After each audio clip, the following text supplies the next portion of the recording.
This is one of those Sundays where, like, wow, I could preach on 14 different things. And sometimes priests decide that they're going to fit all 14 things into their homily, and then it's like you never go home because they're like, on another point, I'm not going to do that. I'm going to try to keep it the regular length. But we could talk about how it's Valentine's Day coming up. We could talk about how it's World Marriage Day. We could talk about Taylor, is she going to be able to have a parking space for her plane? Is, as the football team told me, the rumor, is she going to get a rock at the end if we're going to be able to have a Super Bowl win? Who knows, right? There's just too much to preach on. So I've decided to preach on leprosy because that's the most fascinating of all the topics.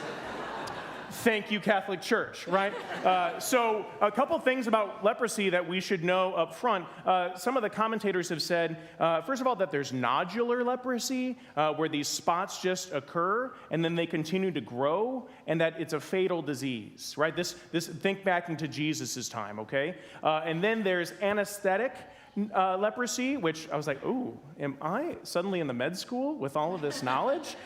Which ends the nerve endings to where people would recognize when they would have regularly been scalded, but they don't feel anything, that the leprosy has affected them too. And then just in this way, you can see the heaviness and some of the difficulty that would happen if you were diagnosed with this disease. Something that was striking to me was that, as we hear in the first reading in Leviticus, the law says that if there's any sort of blemish or any sort of pustule or any sort of thing, that could be recognized as leprosy. I have a relative who has psoriasis, and they would not be welcomed in the town, in the camp, because of the scales. Right? So just like you can see that it isn't just something like, an obvious thing that this person has, but then it was this ostracization of anybody else, and sometimes even victimizing people because of the paranoia of what was clean or unclean. Now, we have very different health circumstances today, 2 millennia later, but just to recognize the gravity of this thing. And that's why I wanted to be able to point out, as you and I were listening to the readings, and to reflect on, to imagine what would it be like if you were the leper, and just how drastically your life would change. Just how devastating it would be if your family member, your love, was all of a sudden taken away from you, and you weren't able to ever see them again. This is what's so powerful about Jesus and Jesus' healing, is that Jesus is able to recognize the circumstances, but he's also, as he's doing this healing, believe this is true, as he's healing this leper, he's thinking of you and me. Jesus isn't bound by time. He's all powerful, all knowledgeable. Jesus is thinking of us in this moment and our hurts and our interior spiritual leprosy, and he longs to heal that today. He longs to be able to be with us and to journey with us.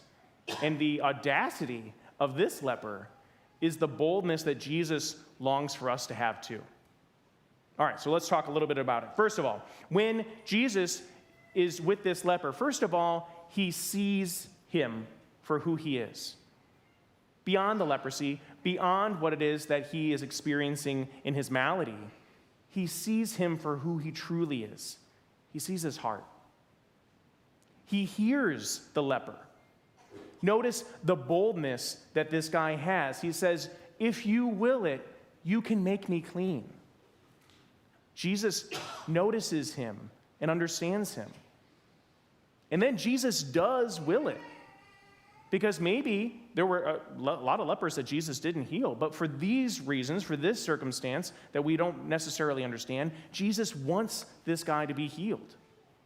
But again, not just of the malady of his skin and the condition that has left him separate from his community. He longs to heal his heart. And I think that's the most important distinction, is that Jesus restores successful we've been or what we've been able to produce, maybe creating a football dynasty, I don't know, whatever. Just those types of things we think are so important. But Jesus sees through all of that, even past your sins, those sins that you think are defining of who you are. It's like, nope. Or the things that have been done to you, the afflictions. some very difficult things that we carry. Jesus says, you are not these things. They are a part of your story, but you're my child. You're my friend. And I restore you today to that community that has always been yours. And for some circumstances, you've felt that you are not welcome in. That's the power of believing in Jesus. That's the power in falling in love with love himself. Because if you allow Jesus to be the one to bring you healing, your life changes. And people, see you walking by and they're like, there's that leper. Remember what she experienced? And it doesn't matter what they say. It doesn't matter what they think, because you have love in your heart. That's what's so beautiful about Lent, I know, is that Lent means springtime. And most of us are more concerned about, okay, well, what am I going to give up and how am I going to do these things so that I'm the good Catholic? Stop. Don't worry about that. What if you were able to receive love, Christ himself, into your heart, into those broken places, into those pustules? What if that was your focus this Lent? And then anything that you do or give up corresponds to receiving that love. Jesus, I'm giving up this thing, or I'm doing this penance, or I'm acting in this way so that I might receive you into my broken places. Because that guy shouldn't be talking to Jesus. Jesus could have said, unclean, and dismissed him. But what does Jesus do? He touches the leper. Jesus, by the law, is unclean and is in risk of dying himself from this fatal disease at the time. And so recognizing the transformation that comes when Jesus is allowed, when we request, Jesus, heal this. Jesus, be with me. Jesus, help me to love like you love. But help me to receive it first and understand it so that it can flow out of me like it flows out of your side on the cross. That's the great beauty of believing in God. Because then I win. I get to hold up the trophy. I get to be the one to celebrate, even in defeat, even when people are laughing, because none of that matters anymore. The only thing that matters is you and him. Reconciliation is one of those things that's really scary for a lot of people. Scary for me to sit there when no one comes. I'm like, like, did I do something wrong? Like, but part of what's so hard about reconciliation is that people think that it's about being accused of the sin all over again. And it's not. I don't sit in judgment as the priest. I'm the arbiter of mercy. With that stole, that purple stole, which shows the color of healing, that the person comes and they say, here's my leprosy. And God says, thank you for laying it down at my feet, because I wish to restore to you what has always been yours, which is the integrity of being my friend, of being a beloved of the Father. And then absolved from all that gunk, right? And sometimes stuff that you didn't do but is heavy on your heart, and having the priest pray with you, you're restored to the community of believers and grace. You don't have to feel like an outsider anymore. That's why Jesus says, go show yourselves to the priests. Now, we could spend 10 minutes on the bird that's dead and like the blood that's dipped with the live bird. I was like, good night. God, this is way too much.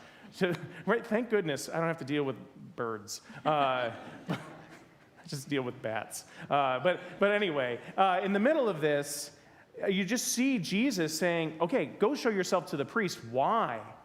Why? Because that means that you have been restored to the Jewish community once again. Wow, this leprosy is over. And reconciliation, that circle, right, to be reconciliar, made into the circle again, made whole, it's not just for you, but it's for all of us. And you get to glorify with the rest of us sinners and say, I've been restored to that baptismal grace that God gave me. And the shame of the enemy doesn't have any place in my heart anymore. And I'm going to work hard not to fall into those sins again, right? But I'm going to make sure that Jesus is the one who resides in my heart more than anything else. And that's what the leper gets to rejoice in, because his identity is not a leper anymore. His identity is a child of God. So I just hope that you have a wonderful Valentine's Day. But I hope that you receive the love from love himself more than anyone else, because he's the only one that can satisfy your heart. If you're going through a tough time, if Wednesday is not going to be a great day for you, and you're just like, well, I just put more ash on my head, right? Because that's how I feel. That's fine. Let it be that way. But know that your true Valentine, Christ Jesus, sees you for who you are, and you don't need smooches when you have him. And I can say that, by the way, because it's like, what do you know about that? I'm like, quite a bit, right? I give and receive love from this one, right? And he's enough for me. He's enough for you. And the way that he wants you to show love to the world is one that you just got to notice how it is that he wants you to live that life. And then lastly, Chiefs by 10. That's where I'm going. Okay? Great. Okay. We can rise now and profess our faith.